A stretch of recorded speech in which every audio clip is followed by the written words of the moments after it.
Hello, and welcome to another ohmTown Daily News Show. I have, I don't know what you would call this, good and bad news. Good news is I found out what a problem was, and bad news is that I basically lost all of the 5 o'clock to 6 o'clock stream. I moved a Raspberry Pi from one place to another, and after I had set everything all up for today and verified the audio levels and everything was supposed to be fine, I decided to move a Raspberry Pi board and hit the one button on my mixer that mutes my mic. And so once I set it up, I don't have to worry about anything unless you mash a mute button. So I'm doing my show over again. And this time though, I'm going to rifle through this because, you just can't make that magic again. That's probably not true, but, it'll be different and I feel weird doing it again. So let's get into today's news. I've already put it all on Showbot because I've already done this. So you can go to ohmTown.showbot.tv and vote on articles that you find interesting. You can also send me messages via that. I'll just delete the stuff that doesn't matter.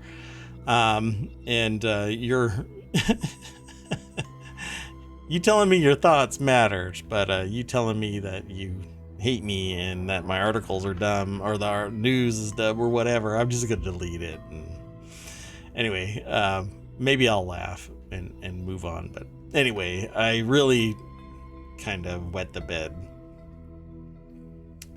And I've said all this before I even introduce myself. I am Mayor Watt. This is the ohmTown Daily News Show for October 31st, 2022. That is ohmTown.com. You can go over there, sign up, become a citizen. I am going to be doing some changes still. I'm actually working on it as we speak. Looking to solve a couple of things that I don't really like. And but I'll keep you in the loop. The site might be down from time to time, but again, we'll see. You can go through all of the news. It's in 6 categories, just like usual. About 200 news sources. Once you're done here, you can download past episodes over at, anywhere you can get a podcast. Pretty much, ohmTown exists. Just do a search. You can go over to YouTube. ohmTown is there. They've got a new branding methodology where it's just at something. Well, at ohmTown takes you to ohmTown now, apparently. Old URLs still exist. So if you go to youtube.com/ohmTown, it'll take you there. And if you do the at ohmTown, it'll take you there. I know there's a lot there. But anyway, let's get into today's news. And seriously, I'm going to go ripping through this really quick. The first article is in the Daily News Show. That's this show. I like to say it like that. I don't know why. Whatever. Whenever you go to an article that is in ohmTown, it actually has a visit the source link. If you follow that, it'll take you to the source where I got this aggregated from. I don't use a screen scraper or anything like that. It's all publicly available information and freely deliverable. I only take a small snippet of it. I don't take the graphics. I just want you to get a little taste of the article and then go over and read the article and then come and chat with me here at ohmTown on Twitch. So you can go to twitch.tv/ohmTown. See, I'm everywhere. Not on Facebook, but anyway. Another UFO report expected this week. Some incidents still unexplained. I went on this long tirade about this stuff on the last episode, today's episode, but an hour ago, and then I messed up. I'm really sad about this. It's driving me nuts. It's eating at me. Behind these eyes is a person who's very frustrated with what just transpired. Because my monitors tell me that I'm actually recording my voice, and I just happen to look over and see something and look down, and there's a red button signifying that my audio is dead. Stupid move. Stupid move, Mayor Watt. Anyway, the enduring debate about whether UFOs are caused by extraterrestrial beings will once again be front and center this week as U.S. intelligence agencies will provide Congress with an updated report on UFO incidents. This article is by Luis Martinez over at abcnews.go.com. That one flows right off the tongue there, doesn't it? Anyway, in the previous hour, and I'm going to drop it after this, I went on this tirade about the fact that there are people out there that are like, well, this is fake, blah, blah, blah. There's one group that like used computer graphics to show that it could be faked. It could be made so that it looked like it was real. This is the federal government and the military saying that there's stuff going on around battle groups that they don't know about, that they don't know how to handle.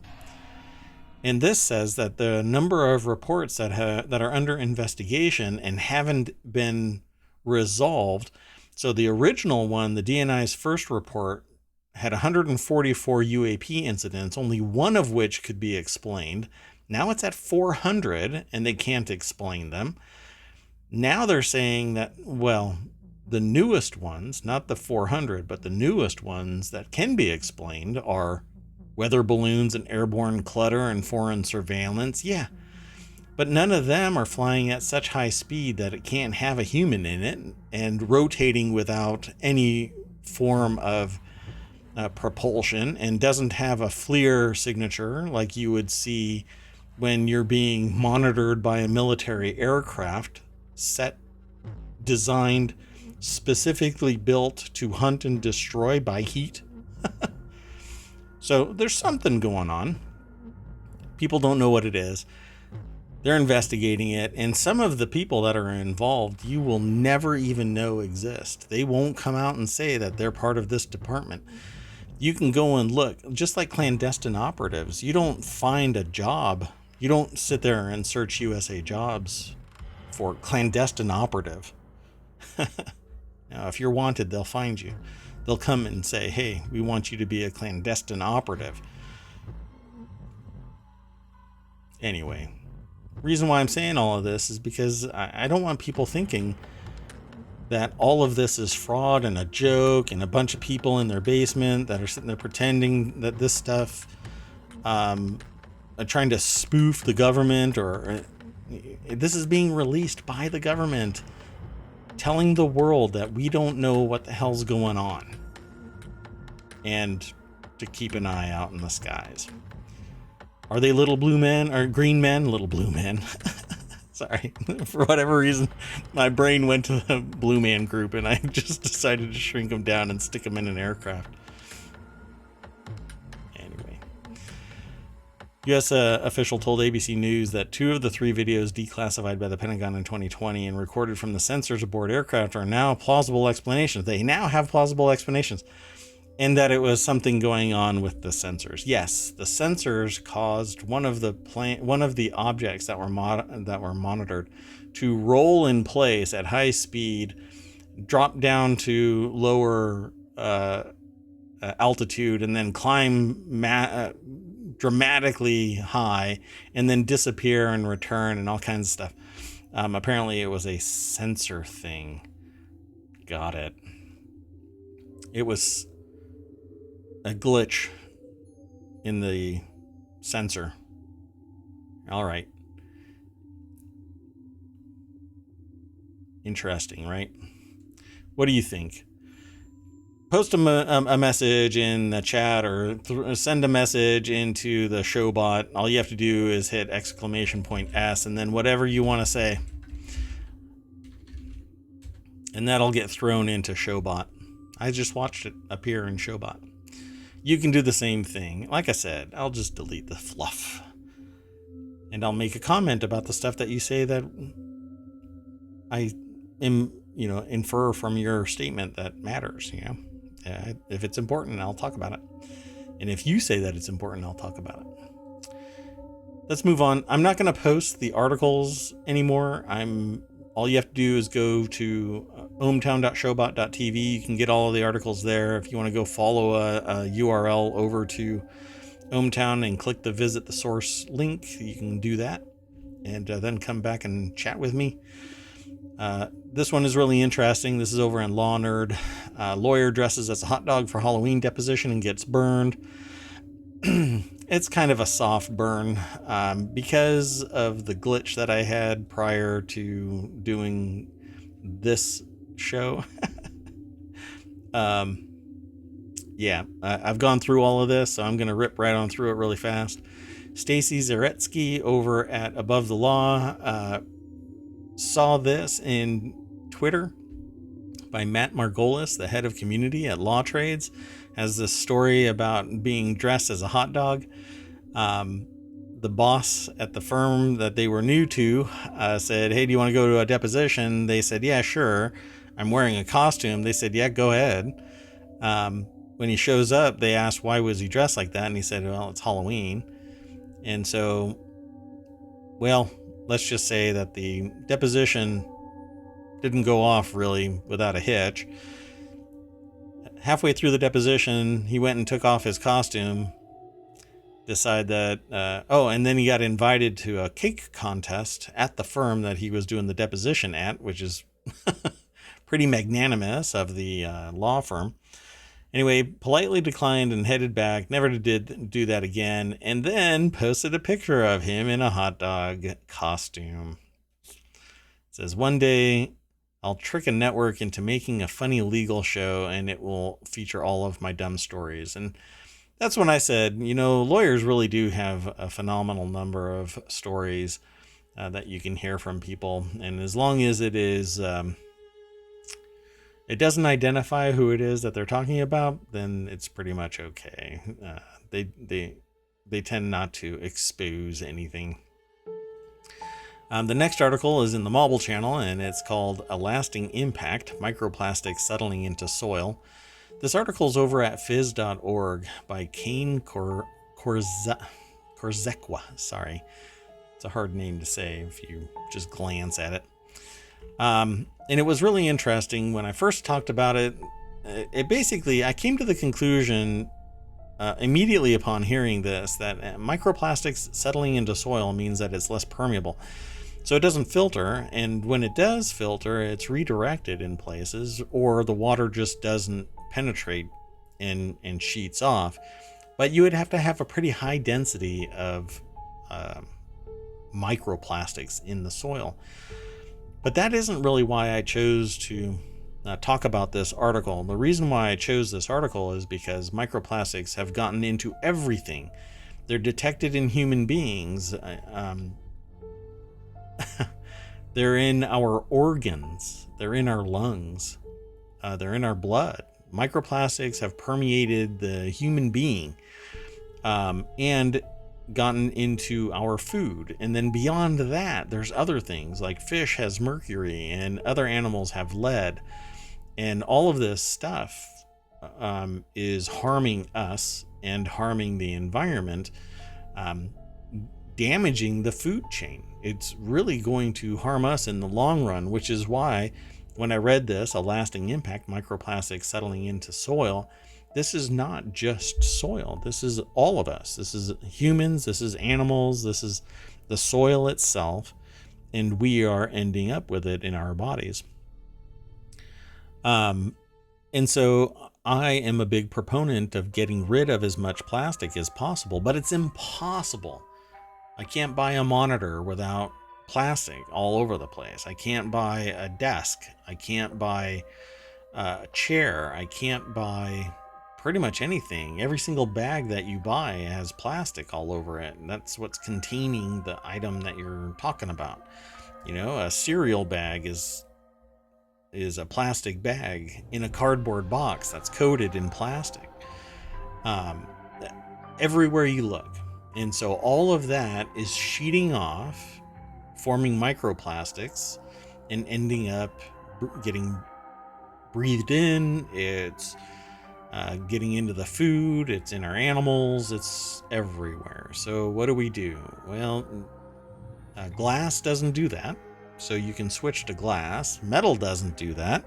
It does rust, but that's a different issue. You can mitigate that, but guess what? You're going to be spraying a plastic coating all over the place to do that. It truly is going to be a long-term issue because of how pervasive plastics are. Even these guys who are testing the material, the people, the scientists at this research institute, their device right here is, if you can see you can't see the picture, but their wires are sitting inside a plastic track. And I've been considering doing some kind of low-level research, or I should say high level. It's just kind of digging around at the 30,000 foot altitude, not really boots on the ground kind of a thing, to see just where the microplastics are coming from. Is it stuff that's from just refuse being thrown away, or is plastic actually kicking off microplastic bits simply because it's sitting in your environment and it's kind of just flaking off at the molecular level, or the microscopic level, I should say. But this article goes into greater detail about what's going on in their particular context, which is it's not going to impact anybody in terms of how water flows until it's extremely dense, but that isn't really the big issue. It's just that microplastics are building up in the environment. It says spots with higher levels of microplastics in the top layer of soils could impact water availability for shallow roots, and nutrient availability. And that's what I said at the beginning of the before my mistake. I said this basically impacts how water filters through, and if water can't filter through the soil, then it can't drag nutrients down into the roots. And the article just confirmed what my immediate observations were based on the little snippet that's over at ohmTown. The next article is Stephen King says he'll quit Twitter if Elon Musk makes him pay $20 a month to be verified, and they should pay him. In fact, Elon Musk is reportedly considering making people pay $20 a month to stay verified on Twitter. Author Stephen King tweeted that he'll quit the site if the idea is implemented. F that, they should pay me. In the previous thing, my observations were, yeah, absolutely. If you are dragging a whole bunch of people around wherever you go because they're interested in what you say or do, Dr. Disrespect moved from Twitch to YouTube and took his audience with him. Other people took their audience with them. They got paid. Right now, Twitter is getting paid because there's a plethora of people who are being qualified and quantified into marketing data that's actionable, and ads are being served to various people. Guess who's getting paid? Not those people. But if you have a commanding audience where you can go wherever you want and they will follow you, that service really should be paying you, particularly based on the level of engagement and ads that are performing within your particular. And display ads don't actually do anything. They influence based on being present. Nobody clicks on ads. If they do, it's a bot or it's a mistake. Or it's somebody that just has no idea what an ad is. And hey, grandma, you're going to have to just focus on setting your VCR, because nobody clicks on ads. If you do, I'd really like to know how and why. Maybe it was something viral that was really interesting that you clicked on, and somebody really just has that right chemistry that provoked you into clicking an ad, because I haven't clicked on an ad in 20 plus years, if even then. I just don't recall 20 years ago. So, Stephen King, if you leave, I'm pretty much bowed out of Twitter anyway. Um, everybody that I speak to that has a business that uses Twitter either socially or commercially says that they're only there because of the commercial aspect of it. And the social aspect is a very small cluster of people. Why? Because it's an untenable position to try and monitor everything. It's the reason why I created ohmTown, to manage information overload. Imagine the flow of information over on Twitter. Do you think that Elon Musk really gives a rat's butt about what everybody is saying in reference to something that he says on Twitter? No. He's looking at the macro data and saying, this is how much of a market maker I am. And that's it. Every once in a while, he will get a text from somebody else, I'm sure, and go and look at something that was said, and then he'll respond to that, because nobody is sitting there monitoring every single beep and whistle. It's an untenable position. Untenable. You cannot, as a human, consume the non-stop infusion of information, and information is a rather generous term. So over on Business Insider, Travis Clark posts this article that The Verge reported on Sunday that Musk, who completed his $44 billion purchase of Twitter last week, is planning to charge $20 per month for verified users to keep their blue checkmark that signifies that they are the real accounts of celebrities, politicians, journalists, and other public figures. And King tweeted on Monday that he would leave Twitter if the plan was implemented, and others have said the same thing. And I think it's a bananas idea, because I can verify who I am by simply having a link to my site. You don't necessarily know my real name unless you go hunting for me. It's pretty easy. I'm not trying to hide who I am. It's just, Merwat is not my real name. Really? Shocker. On Twitter, I have my real name. I also have others. But I shouldn't have to pay $20 a month. If you make me pay $20 a month, then you have to legally sign a document that stipulates that you are not using my information for generating revenue in the ad stream, and no ads on the stream. How about that? Then maybe I'd pay $20 a month. And that's not true. I'm lying to myself. I will not pay $20 a month to use Twitter. Never, never. Particularly because it's going to be fueling this weird takeover, just like he's done in the past with other companies. He infuses it with capital and suddenly becomes management. I don't want him to be management of everything, and I don't want X to be everything, just like WePay or whatever it is in China. I just forgot the name of it. Is the social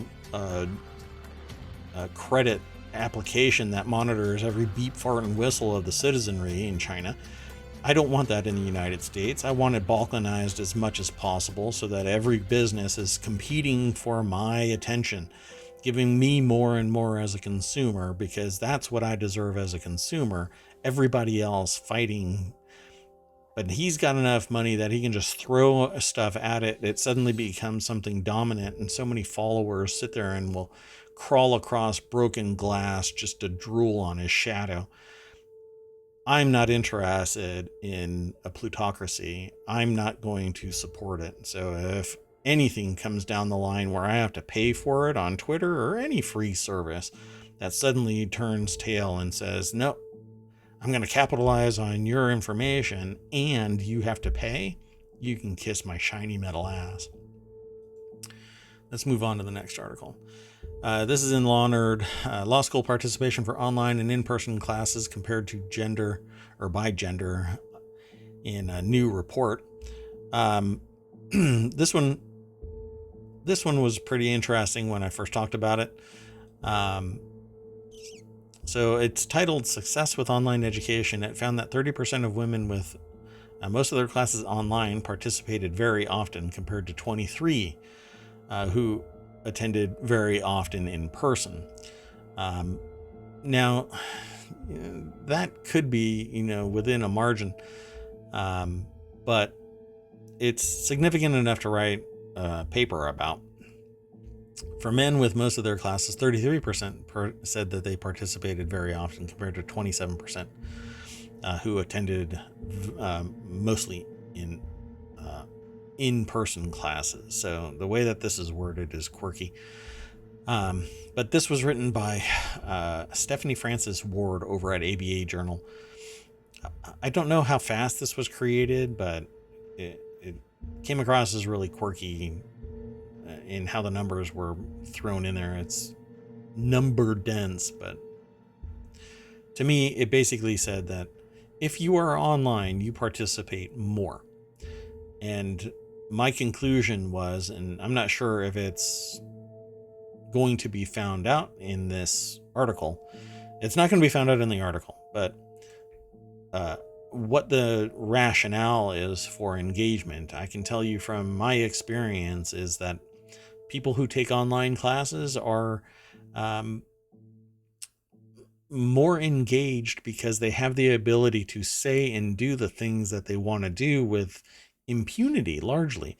They're not going to get laughed at directly. They're not going to be having eyes directly on them unless they perceive the people that are looking at them in these little boxes on the screen from a Zoom meeting as being directly on them. That's not usually how it works. They're not going to hear the giggles as much or shuffling around. They're beyond arm's reach of the direct energy of doing something perceived as silly by others.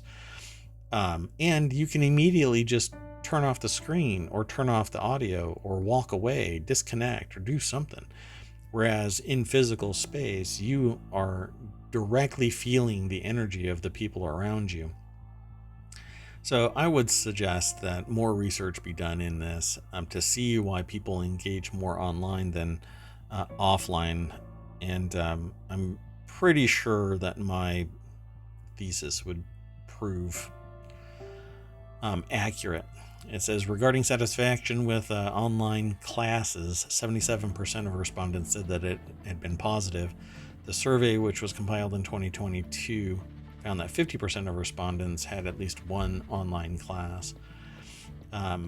We actually end up talking about an article, and we being me and anybody who might be in my chat, end up talking about an online law school later on. The next article is the Hummer EV e-bike is just over the top and ridiculous as the electric truck it's based on. GMC joined forces with the world's largest supplier of e-bikes for law enforcement to produce the over-the-top dual-motor fat-tire electric bike to complement its equally over-the-top dual-motor fat-tire Hummer EV truck. It's the latest sign that automakers are trying to seize on the popularity of e-bikes to promote the shift to electric vehicles. This is a $4,000 bike, all-wheel drive bike, featuring twin 750-watt hub motors with a peak output of 2,400 watts, a 48-volt that's upgradable 17 amp hour or 21 amp hour battery. It's pretty cool looking. I would say that this is something that I would purchase well before an electric vehicle, only because I can ride this $4,000 day in, day out for 9 months out of the year on the East Coast where I am, and never have to touch a car until I have to take another human being with me. And even then, I could probably put them on the back of that bike right there and treat them as cargo. Naturally, when you're carrying more weight, the battery is drained more. It's a weird physics thing that doesn't really seem to be made that obvious with an internal combustion engine, but with electric power, any little amount of weight directly drains like so much more power from the battery. It's interesting. Anyway, unsurprisingly, GMC isn't building the e-bike itself. Much like it did with the early 2000s, the automaker is licensing the Hummer brand to Fort Wayne-based Recon, a major supplier of rugged, fat-tired e-bikes. They're thick with 2 C's. To local police departments and even federal agencies, and the company was hyping a partnership with a major automotive manufacturer just last month as a way to break into the consumer e-bike market. Well, I guess this is what they were talking about. Yep, the Hummer EV bicycle. I dig it. I don't think that I'll buy one, but it be what it be. Yeah, apparently the Hummer EV is pretty badass. GMC is licensing the Hummer brand to an Indiana-based supplier of fat-tired e-bikes to local police departments. The result is a dual-motor Class 3 bike with a big battery and lots of power. Andrew J. Hawkins is the author of this article over at The Verge. Let's keep on hustling through all of the news. Even at MSRP, newly listed RTX 4080 16GB cards are leaving some NVIDIA fans cold. Not according to their charging cables setting themselves ablaze. They're still trying to figure out why these power cables couplers are setting themselves on fire. Not really on fire, they're melting, but I guess when it fails closed, it can't set itself on fire, but I guess it just hasn't gotten to that point yet. Jacob Ridley over at PCGamer.com put this article together. PNY's Accelerate XLR8 Gaming Verto is based at $1,200. That's only 99 cents above MSRP. Man, I remember a time when graphics cards were below MSRP because they were competing. But NVIDIA, I think, is doing direct-to-consumer sales to the point where it's starting to marginalize the need for any OEM, off-brand manufacturer. Oh, you're going to buy an Asus NVIDIA card? Well, no, you're just going to buy an NVIDIA card because they're saying that, well, the prices are this high. For you to make any money on it at the retail level, you're going to have to price higher than NVIDIA's. 99 cents over MSRP. I wonder what the margin is for this thing. I don't know. I would love for somebody to tell me what the true margin is for an OEM producer of cards. RTX 4080 16GB is built using the same Ada Lovelace architecture as the recently launched RTX 4090, but with a completely different GPU.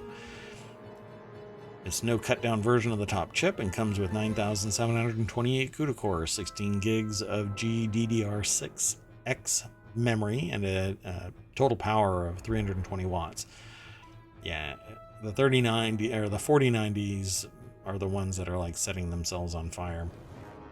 And you can go over to like Gamers Nexus to watch stuff about that. Anyway, huge difference between the 3080, 3090, 4090, 4080. The 2 ampere GPUs are 68% weaker than the Ada Lovelace cards versus the 20% between the 2 ampere GPUs. I'm not disputing that they're amazing cards, really.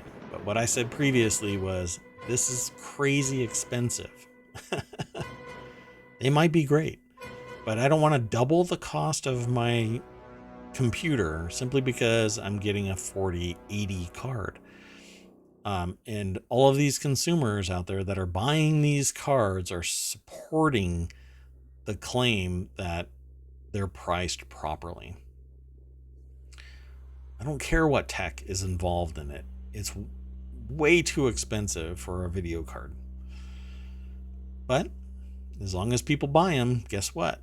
Consumers are going to price themselves out because the next edition of this card is going to be $500 more expensive. Just you wait. The 50 series card isn't going to capitalize on the efficiencies developed in the technology for the 4080, 3080, RTX trend in general. That 5080 card is going to be $500 more expensive. This is not Apple we're talking about, where their efficiencies are translated into market adoption, where consumers buy into the ecosystem and love it to the point where they've got, I don't know what you want to call it. I mean, brand loyalty doesn't really justify this. You can go to AMD. The next article is in the Warcrafters channel. It's Electronic Arts is making at least 3 Marvel games. I'm gonna jump over this really quick. They're making an Iron Man game. It's basically the forming of Iron Man. My understanding, Andy Chalk over at PC Gamer is the author of this, but it's for PSVR and what's the other one? Oh, it's not. This isn't the article for PSVR. This is the EA Motive game. The first project being developed as part of a deal is the Iron Man game in the works at EA Motive. It was something that was discussed previously. It's the original story that taps into the rich history of Iron Man, channeling the complexity, charisma, and creative genius of Tony Stark. Been longtime fans of Marvel and their impressive leadership, so this is a remarkable moment for our developers and as players as well. EA Chief Operating Officer Lori Meal said, "We look forward to welcoming Marvel into the EA family of creators and know that this collaboration will produce, microtransactions and maybe some other things. I don't know. Unlike EA Star Wars license, the Marvel deal is not exclusive. Former Uncharted creative director Amy Hennig is currently working on a Marvel game featuring Captain America and Black Panther at Skydance New Media, for instance, and it's also suggested that a dissolution of EA's exclusive rights to Star Wars did not come with any long-lasting hard feelings. Marvel's parent company is Disney. And EA is set to release their fiscal data tomorrow. So that might be spooktacular all on its own. The next article is in the Reality Hackers channel co-op. Ghostbusters VR Rise of the Ghost Lord is coming to Quest 2 and PSVR 2 in 2023. This was discussed at the Meta product reveal. I love the idea of a Ghostbusters VR game. It's probably getting talked about because it's Halloween. I watched Ghostbusters last night. One of the many times that I've watched it. I want to play this game in VR as soon as my Pico 4 shows up. Who knows when it'll show up? I'm here in the States, so it's beyond arm's reach at this point until it lands on my shores and I get it. I know not where it is, and it's been 10 days since its release, so as far as I know, they are delayed. Ben Lang over at roadtovr.com is the author of this article that talks about Ghostbusters VR, which is actually going to be named Ghostbuster Rise of the Ghost Lord, except that is it Ghost? So wait, the update says that it's called Ghostbuster Rise of the Ghost Lords, but in the Ghost Lord, but in the article it says Ghostbusters Rise of the Ghost Lord.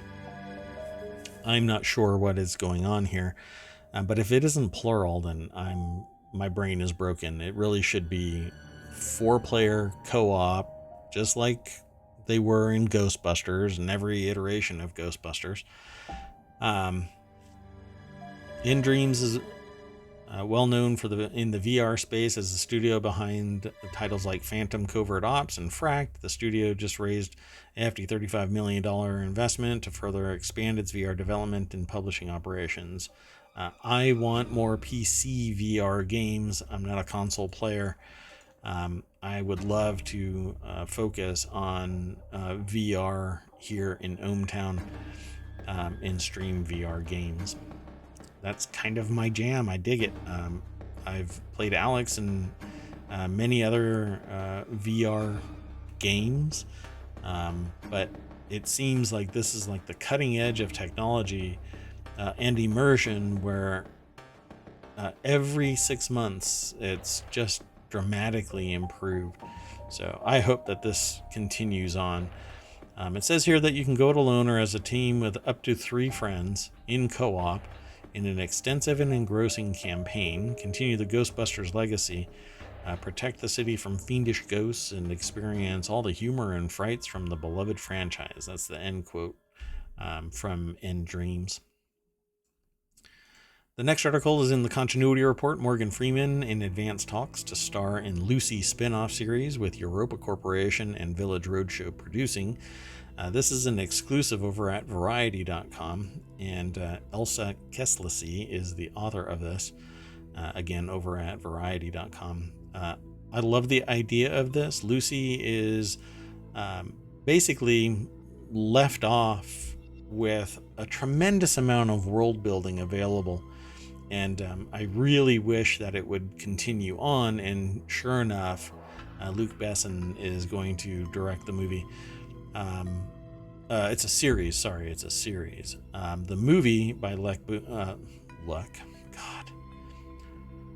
Besson earned $460 million worldwide in the box office. But here in the States, it seemed to have been a flash in the pan, just in and out.